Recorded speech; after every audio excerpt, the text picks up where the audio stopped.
très heureux de vous présenter les entretiens de Valabre, une façon pour nous de prendre le temps d'une rencontre, d'un dialogue, avec un acteur, une personnalité, un engagement de sécurité civile. Nous allons débuter ces entretiens avec Météo France, son expertise de prévision évidemment pour les feux de forêt, et voir comment les prévisions peuvent contribuer à réduire le risque. Aujourd'hui, nous débutons cette édition avec Guillaume Trichot. Bonjour. Bonjour à vous.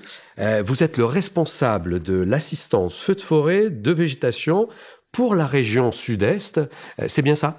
C'est cela, et très heureux également de contribuer, de participer à cette émission et venir parler de l'expertise de Météo France.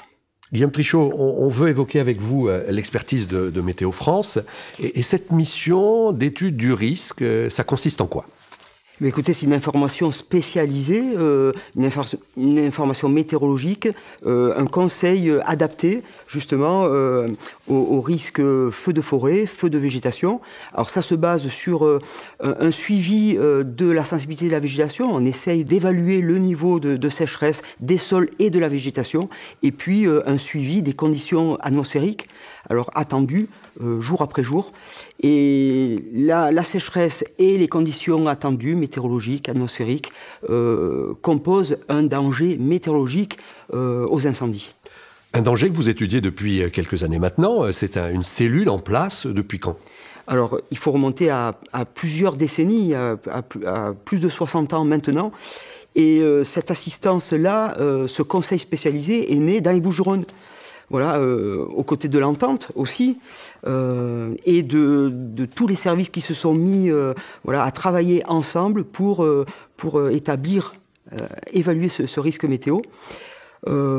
Cette assistance est montée en puissance d'année en année, au gré de retours d'expérience, d'échanges, d'évaluation de chaque campagne estivale.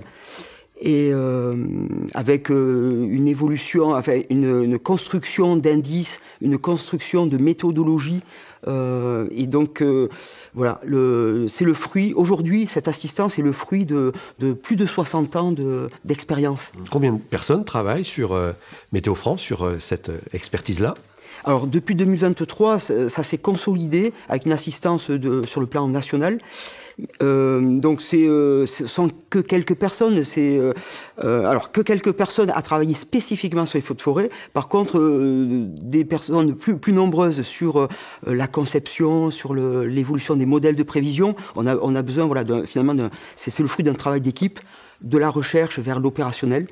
Et sur les feux de forêt, spécialement et opérationnellement en saison, c'est quelques prévisionnistes qui travaillent dans chaque zone, dans chaque région météorologique au quotidien pour donner l'expertise aux acteurs de la prévention et de la lutte. Précisez-nous comment vous vous y prenez exactement pour aller sur ces paramètres qui vont déterminer le risque feu de forêt. Alors, il faut savoir que le danger météo feu de forêt dépend globalement des précipitations, et on en fait un suivi, de la température, de l'humidité et du vent. Voilà, tout ça, ça contribue à concevoir le danger météo d'incendie avec ces deux composantes, l'éclosion, le départ, l'initiation d'un feu, la possibilité qu'une flamme permette à la végétation de prendre feu, et puis la propagation, tous les effets sur la propagation du feu, très liés à l'état de sécheresse et aussi aux paramètres tels que la température ou le vent. Donc vous l'avez rappelé, mais dites-nous, ça a commencé dans les années, cette expertise-là? Alors, les premiers balbutiements, c'est dans les années 60, 65, première expertise dans les Bouches-du-Rhône, qui s'est étendue à la zone sud, zone méditerranéenne, en tout cas les départements méditerranéens, en même temps que la sécurité civile aussi s'organisait avec le CIRCOSC de Valabre, un centre interrégional de la sécurité civile pour la région méditerranéenne.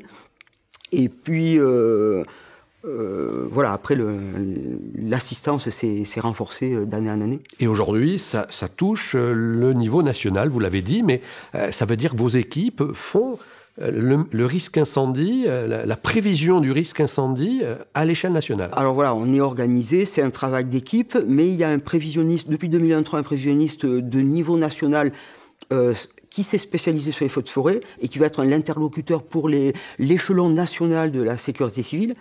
Et puis, dans chaque région météo et pour chaque zone de défense et de sécurité, donc l'échelon interrégional de la sécurité civile, vous avez un interlocuteur, un prévisionniste spécialisé feu.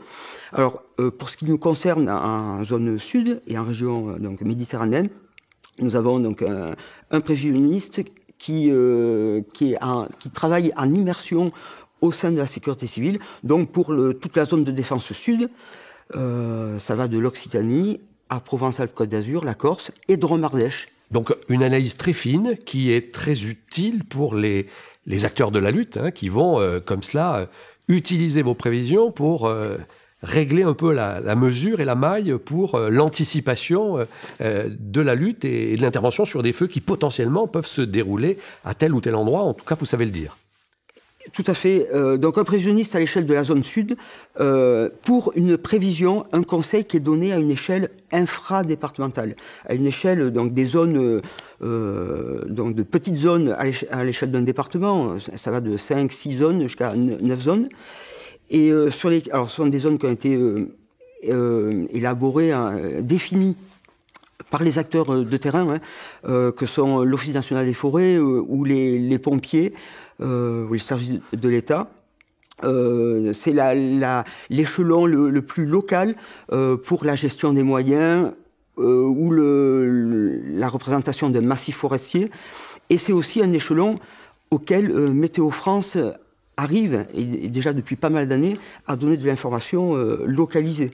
Sur les paramètres météorologiques qu'on a déjà cités, précipitations, température, humidité et vent, avec des indices calculés à cette échelle-là, et des méthodes aussi qui ont été élaborées pour pouvoir donner une expertise à cette échéance-là, à cette échelle-là. Et une échelle, alors ça c'est l'échelle spatiale, et une échelle temporelle, où chaque jour, on va pouvoir définir la prévision du danger météo, feu de forêt, pour le lendemain. Et le lendemain, le matin, on confirme cette prévision-là. Voilà, ça c'est la prévision la plus fine, la plus renouvelée, je dirais. Pour ce travail de quotidien. Voilà. Guillaume Trichot, on a vu effectivement l'ampleur du travail, mais finalement, rappelez-nous à qui c'est utile tout ça, dans le détail. Oui, l'expertise Météo France est attendue auprès de la sécurité civile en tant que contribution sur la stratégie et les objectifs de la sécurité civile. Stratégie d'anticipation et de travail en interservice sur la prévention et la lutte, et pour remplir les objectifs d'empêcher les feux, de limiter l'ampleur. Voilà, les feux dès le premier stade, et puis éviter aussi les feux catastrophiques. Ça, c'est un gros enjeu en zone méditerranéenne, où on l'a vu aussi dans les Landes, avec les feux de 2022. On ne pourrait pas agir sur les incendies si on n'avait pas la prévision aujourd'hui. Les dispositifs ne seraient pas tout à fait pareils et on manquerait beaucoup de choses. Beaucoup d'informations et beaucoup de stratégies d'emploi des moyens aériens, par exemple, c'est ça ? La prévision telle qu'elle est attendue et telle qu'elle est réalisée et telle qu'elle évolue d'année en année en fiabilité, sur l'expression du danger météo-feu, oui, c'est un apport, effectivement mesurable par la sécurité civile pour la prise de décision. À toutes les échelles d'ailleurs, hein. Depuis le zonal, en passant par un département, vous avez des informations qui circulent dans tous les échelons. Déjà à l'échelle spatiale, on l'a vu, à petite échelle, une échelle infradépartementale. Et puis pour l'anticipation, voilà, la livraison d'une expertise du jour pour le lendemain, le matin, elle est confirmée, mais c'est aussi dans l'anticipation une tendance du danger sur les 2-3 prochains jours, et puis une tendance de l'évolution des conditions atmosphériques et de la sécheresse aussi, hein, pour jusqu'à 7-8 jours d'échéance, afin que la sécurité civile puisse réellement anticiper alors la veille pour le lendemain, le déploiement des moyens réellement sur le terrain à l'échelle la plus locale. En prépositionnement, c'est ça, par exemple. Tous les échelons de la sécurité civile vont bénéficier de cette expertise, donc jusqu'à l'échelle départementale, donc avec déploiement des moyens près des massifs. C'est aussi mise en œuvre d'une surveillance aérienne, donc évidemment souvent plus vaste que une simple partie de département ou même un seul département. Et donc l'expertise fine permet d'ajuster tous ces éléments-là de surveillance, de prépositionnement. Et puis, alors quand un feu se déclare, c'est aussi une expertise, je dirais, en temps réel qui est fournie pour adapter la lutte sur le terrain. Et surtout, éviter des problématiques telles que des renverses de vent qui pourraient occasionner de grandes difficultés pour les pompiers. Dans les actions de lutte, évidemment, la météo a aussi un enjeu fort. Voilà. C'est évident. Et je voudrais juste aussi dire qu'à plusieurs jours d'échéance, c'est aussi l'évaluation et la mobilisation de moyens terrestres, de renforts, pour éviter les feux catastrophiques, dont on parlait, quand on a un niveau de danger qui atteint les niveaux maxima. Des renforts viennent de la France entière. Parce que c'est important de pouvoir calibrer la réponse avec la météo. Et vous êtes le seul à pouvoir le faire, ça. Enfin, la Météo France est capable aujourd'hui de dire comment ça va tourner et comment les conditions vont se dégrader. C'est ça ? Et tout à fait. C'est les échanges, le partage d'informations, et donc nous, de notre expertise, se fait 2 fois par jour dans des briefings interservices pour la sécurité civile. Et cette calibration entre l'information météo adaptée à petite échelle et une tendance va permettre de calibrer la réponse opérationnelle du ressort des autorités de la sécurité civile. Et c'est là qu'on voit que le partage d'expertise permet la meilleure réponse et la meilleure sauvegarde des populations, des infrastructures. Voilà. Très bien. On va faire quand même un stop obligatoire sur la météo des forêts, mais je voudrais rappeler aussi que ces prévisions, elles permettent aussi de régler l'ouverture des massifs à la fréquentation. Mais pour la météo des forêts, c'est quoi le dispositif depuis à Grand-Tré là aussi ? Alors ce dont on a parlé jusqu'à présent, l'expertise de Météo France, pour la sécurité civile à un échelon très, très, très local, on va, pour simplifier, on va dire c'est la météo des incendies pour une réponse opérationnelle de petite échelle ou de grande échelle. La météo des forêts, c'est un dispositif complémentaire, automatique, mais qui ne vise pas les mêmes publics. Voilà, la météo des incendies, c'est vraiment pour un besoin opérationnel vers les pompiers terrestres et pompiers du ciel. La météo des forêts, c'est vraiment pour viser le grand public. Pourquoi on vise le grand public avec la météo des forêts ? Il faut se rappeler que 9 incendies sur 10 sont d'origine humaine.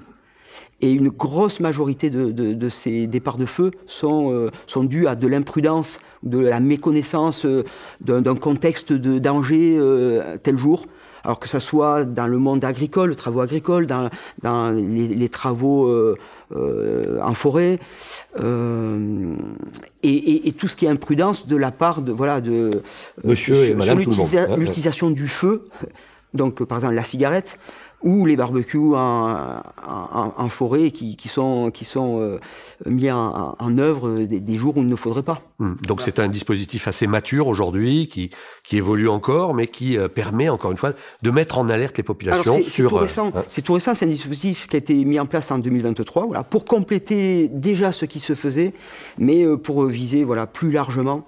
Et puis c'est toujours dans l'idée de la culture du risque. À culturer, je dirais, le grand public, le tout un chacun, sur ce danger, sur ces risques de feu. C'est pas un risque naturel. Par contre, le contexte qui favorise les feux, évidemment, c'est en lien avec des conditions de l'atmosphère et de la sécheresse de nos forêts, de nos champs, de nos bords de route. Merci en tout cas. On va changer de sujet, mais on restera toujours dans la météo, mais on va évoquer aussi le climat. Guillaume, je voudrais qu'avec cette séquence-là, on rentre un peu plus dans le sujet des paramètres et nous donner l'idée de ces saisons et de ces journées qui sont problématiques avec la météo et qui vont conduire à un risque fort d'incendie de forêt. Mais avant, faire le distinguo entre climat et météo, parce qu'on peut souvent faire pas la différence, alors qu'il y en a une très profonde de différence entre la météo, le climat et les saisons.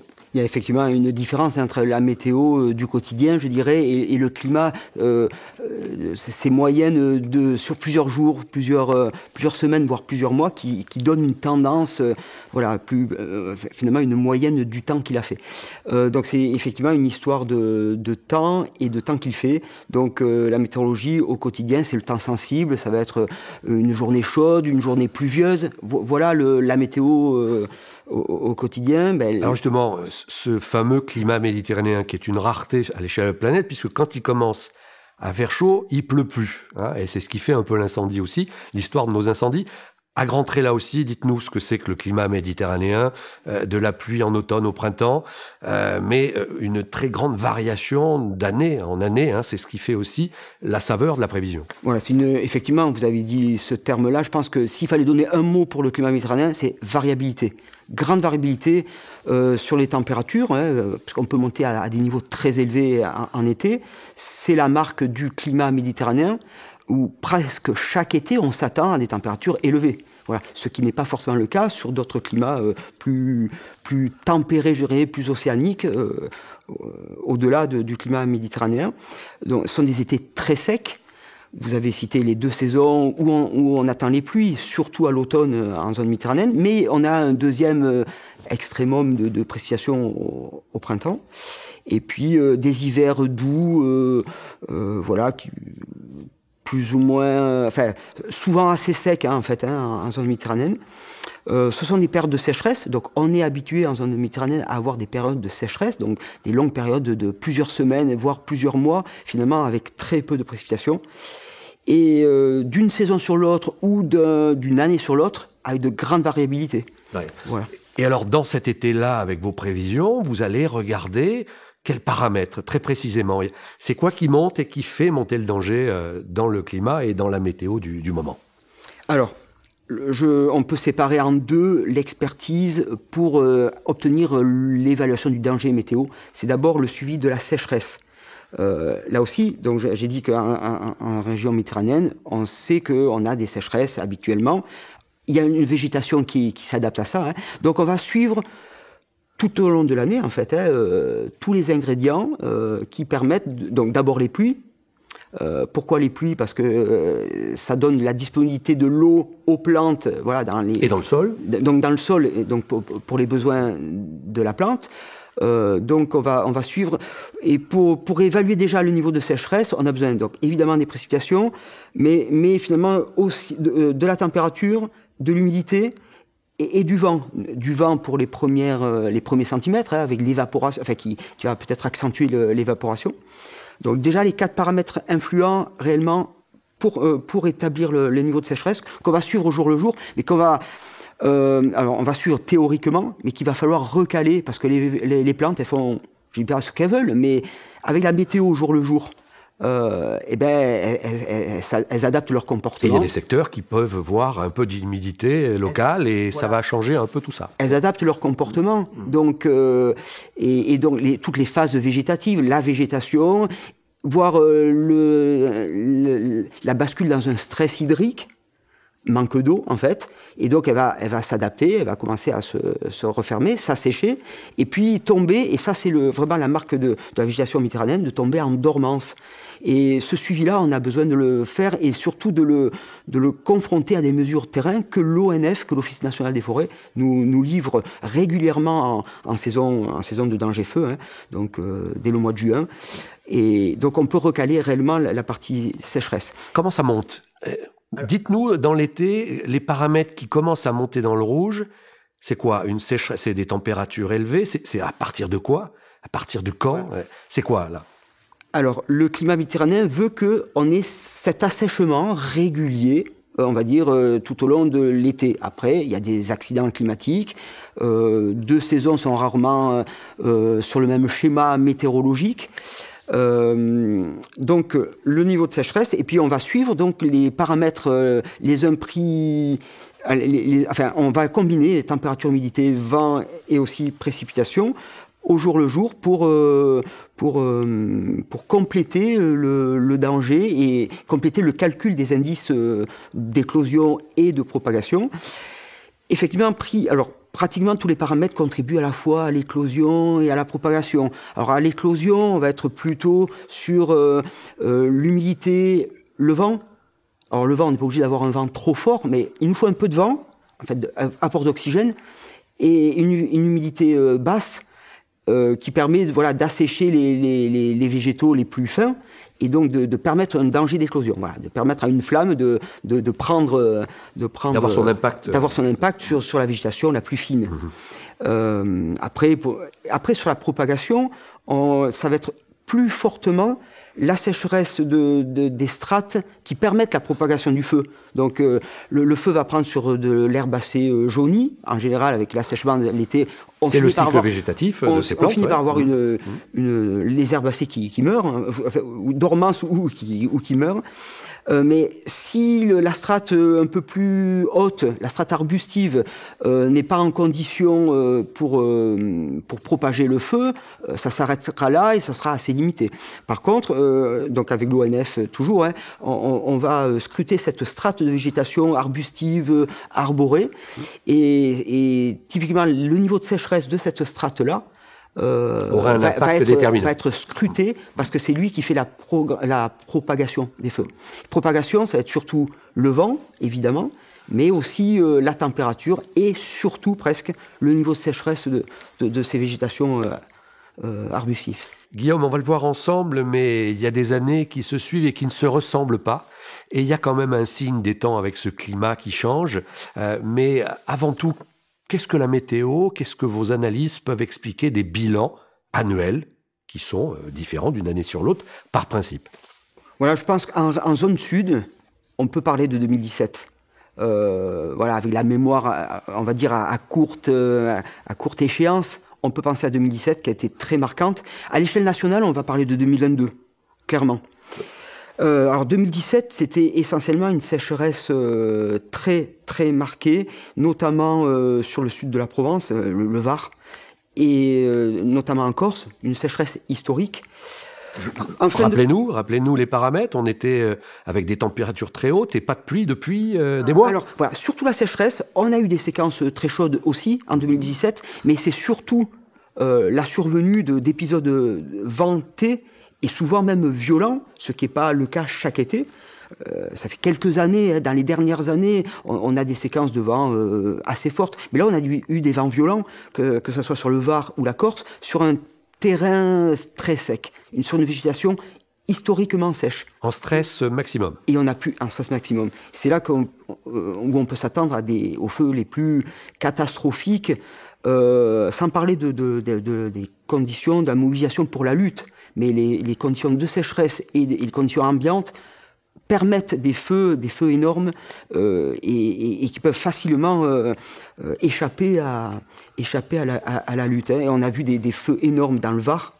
Vous les citez Gonfaron, avec c'est ça 10 000 hectares sur une seule journée, la journée du 24, la journée du 24 juillet 2017, les feux de la Londe des Morts, de la Croix-Valmer. Le même jour, le feu d'Artigues, alors là pour le coup dans l'arrière-pays, et en Corse, les feux d'Olette, et plusieurs feux dans la région de Bastia, qui ont fait plusieurs milliers d'hectares. Donc l'année 2017, c'est 60 000 hectares en zone sud ravagés par les feux. 2022, voilà, une autre année qui est sur un autre jour, un autre signe. Et là, 2022 est venu nous dire, attention, alors c'est une année atypique, historique sur le plan national, une sécheresse depuis le printemps, et aussi un enchaînement de plusieurs séquences de canicules, de vagues de chaleur et de canicules tout au long de l'été.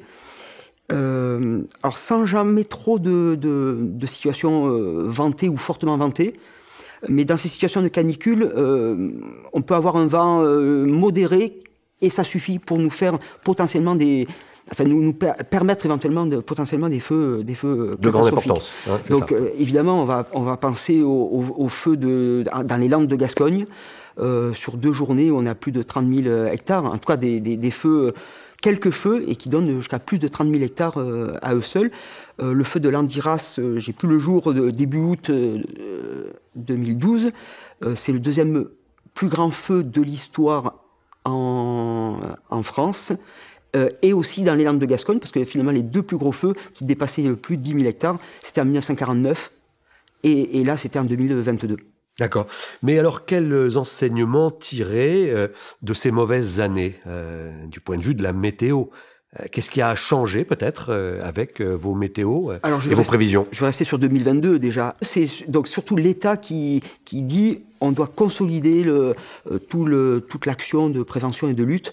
Et pour le compte de Météo France, c'est là que l'expertise, on va dire la forme d'expertise qui était faite en zone sud, a été déployée en zone sud-ouest. Et en 2024, voilà, bon, les choses doivent se faire aussi progressivement, en 2024, jusque dans l'ouest de la France. Pourquoi? Parce que 2022, c'était des feux partout en France. On a vu en Bretagne, on a vu dans le Jura, on a vu beaucoup de feux de végétation aussi. Pas seulement des forêts, vous voulez dire. Voilà, hein, c'est ça. Voilà. On n'a pas trop parlé jusque-là, mais les feux de végétation, notamment les feux agricoles, notamment les feux de bord de route, de bord de voie ferrée, voilà, tout ce qui est espace naturel, sans toujours parler de proprement dit de la forêt proprement dite. Et rappelez-moi votre question. La question, c'est qu'on va évoquer tout de suite maintenant le changement climatique, puisque on ne peut pas parler de ces incendies de forêt sans évoquer leur impact sur la météo en général, mais aussi sur le fait que le changement météo en cours, le changement climatique en cours, eh bien, il est un facteur aggravant des incendies de forêt. Dites-nous aujourd'hui ce qui fait réellement le changement climatique en cours, là, toujours, tout de suite. Non, oui, mais le constat est fait sur le changement climatique. Il est bien en cours. On a un réchauffement marqué. En France, actuellement, on est sur 1,7 degré, 1,9 degré de plus que le début du XXe siècle. Donc ça, c'est validé dans les différents rapports du GIEC. En France, hexagone, métropole, mais en France, et dans nos régions, c'est un chouïa plus encore. Hexagonal, c'est un chouïa plus, et c'est aussi plus en termes d'écart. Sur les températures maximales, par exemple en été, on est à plus 3 degrés par rapport au début du XXe siècle. Donc, une hausse de la température. Qui dit hausse de la température dit hausse de l'évapotranspiration, sol et végétation. Vous voyez le lien aussi, le bilan hydrique, le lien. Et donc la conséquence des périodes, des assèchements des sols beaucoup plus marqués. Voilà, c'est ce qui est déjà constaté. Donc des saisons plus longues aussi et plus intenses. Alors, en termes de précipitation, il n'y a pas de grand signal encore à l'échelle des saisons. On commence à voir peut-être légèrement poindre un début d'assèchement sur les étés, mais pas encore de façon très généralisée, peut-être vers le sud-est de la France, l'extrême sud-est ou vers le Roussillon, d'une part. Voilà, donc sur les précipitations, c'est pas très marqué, sauf que plus de températures, des températures plus élevées et une évaporation plus forte, voilà, ça assèchement des sols et donc une vulnérabilité de la végétation plus marquée. Et un stress et sur nos indices réanalysés, les indices qui suivent le niveau de sécheresse et les niveaux de danger, eh ben, ils sont en hausse depuis les années 60 environ. Et on nous dit que le GIEC en hausse. Ouais. Et donc le GIEC est aussi dans la manœuvre là pour étudier ça. Il donne déjà des alertes sur la prévision maintenant. On sait que dans les années à venir, les choses vont pas aller mieux. Voilà, alors on a vu avec l'année 2022 qui nous donnait un aperçu et finalement qui rentre tout à fait dans ses projections climatiques pour les prochaines décennies. Donc la France se cale, au niveau de l'État, on s'est doté d'une trajectoire de référence pour l'adaptation au changement climatique. Et effectivement, on est dans une trajectoire d'atteindre ou dépasser les 2 degrés dans les années 2030, sur l'horizon 2030. Voilà, c'est pas une année précise, c'est autour de 2030. 2,7 degrés dans les années 2050 et 4 degrés à la fin du siècle. Donc la température va continuer à augmenter. Les vagues de chaleur, alors on constate déjà une augmentation de la fréquence.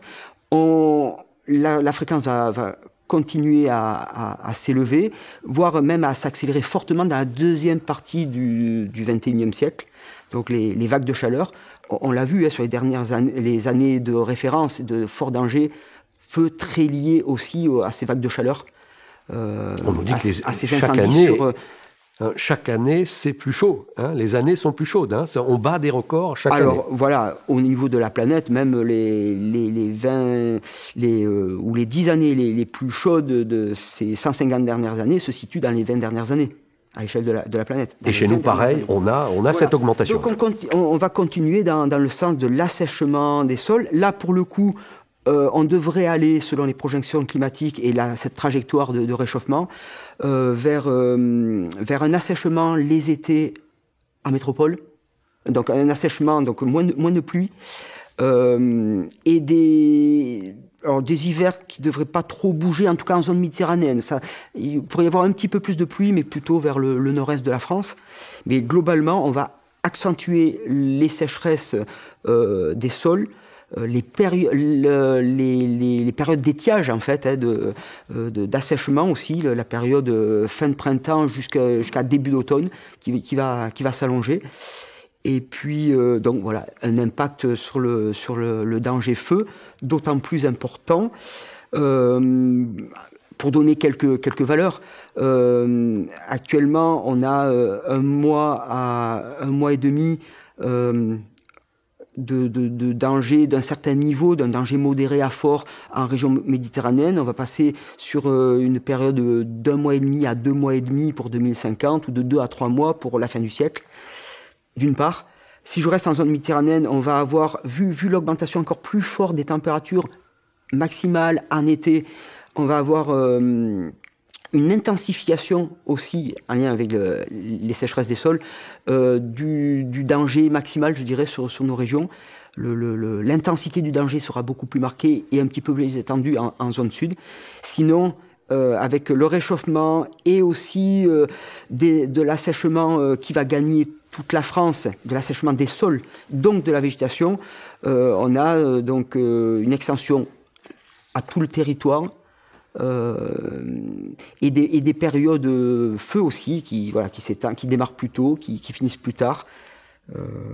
Voilà, je crois qu'on a dépeint un petit peu le... Guillaume, je voudrais qu'on termine un peu cet entretien avec l'idée plus personnelle de ce travail, mais avant, battre un peu en brèche l'idée que la météo ne serait pas une science exacte et que quelquefois, c'est pas quelque chose qui va se produire réellement comme on l'a prévu. Comment vous réagissez à ces critiques grand public qui disent que la météo se trompe ? Alors c'est vrai, ce n'est pas une science exacte, hein. On a de la modélisation, on se base sur de la modélisation pour faire des prévisions. Qui dit modélisation, c'est voilà, on essaie de coller à la réalité au mieux. Et après, souvent, ce que vous avancez là, c'est, on va dire, c'est le tout un chacun qui peut se dire, on a parlé de pluie demain sur notre territoire, j'ai pas bougé, j'étais dans mon village et j'ai pas eu de pluie. Oui, à cette échelle-là, on peut dire la météo s'est trompée, effectivement. On finit cet entretien avec l'idée justement de vous interroger sur votre travail et votre trajectoire, et puis cette envie de faire de la prévision. C'est quoi quand vous faites un peu le recul sur ce travail-là, vous dites quoi personnellement ? Alors pour faire la prévision, souvent les prévisionnistes sont des hommes ou des femmes passionnés par l'atmosphère, passionnés par la science, passionnés par justement le côté un petit peu... On peut s'attendre à certaines choses, mais il y a toujours l'incertitude. Et cette prévision qu'on peut affiner réellement, et là, dans le cadre des feux de forêt et de végétation, cette assistance-là, maintenant qui s'est rodée, je crois que c'est... Une satisfaction personnelle. On est presque au paroxysme, je dirais, du rendu, de l'utilité que cette prévision-là, adaptée, peut procurer, enfin, peut montrer. Donc c'est donner du sens. Voilà, c'est le sens qu'on peut trouver. Donc le prévisionniste va trouver du sens, d'autant plus qu'en face, on nous renvoie l'intérêt et l'efficacité du dispositif. L'intérêt immédiat de l'information qu'on peut adapter. Donc d'être en immersion l'été, les étés, alors c'est le cas pour nous dans la zone sud, mais les prévisionnistes des autres régions commencent à le découvrir. C'est vraiment une valeur ajoutée qui fait que presque on en redemande. On se dit, voilà. Même si on peut être un petit peu bousculé par la réponse, parce qu'on nous pousse dans nos retranchements, voilà. À nous à rester, à bien travailler le message, mais c'est très gratifiant. En tout cas, Guillaume, merci de cet entretien. On a bien vu votre énergie et finalement votre tension pour épargner les forêts, parce qu'au bout du bout, on veut bien que ces incendies arrêtent de ravager les forêts et de risquer les vies des sapeurs-pompiers, les vies des résidents, les destructions qu'on voit avec l'incendie. Je crois que protéger l'environnement, c'est aussi protéger notre avenir immédiat et voilà, et pour nos enfants. Ouais. En tout cas, grâce à cet entretien, on a pu voir que la météo avait un rôle déterminant et qu'il était important pour les acteurs de sécurité civile, mais pas que, pour le grand public qui aura peut-être vu cette vidéo, de voir comment on peut évidemment prendre conscience du risque, prendre conscience de ce qu'on est capable d'éviter de faire pour que ces forêts soient épargnées. Un grand merci à vous et j'espère qu'on se retrouvera chaque été pour parler prévention, prévision, lutte incendie. En tout cas, c'est l'objectif de ces entretiens de Valab. On vous remercie, on vous souhaite à très bientôt pour de nouveaux sujets sur ces entretiens. Merci à vous pour cette tribune et pour la mise en valeur du travail et de l'expertise de BTO France. Merci à vous.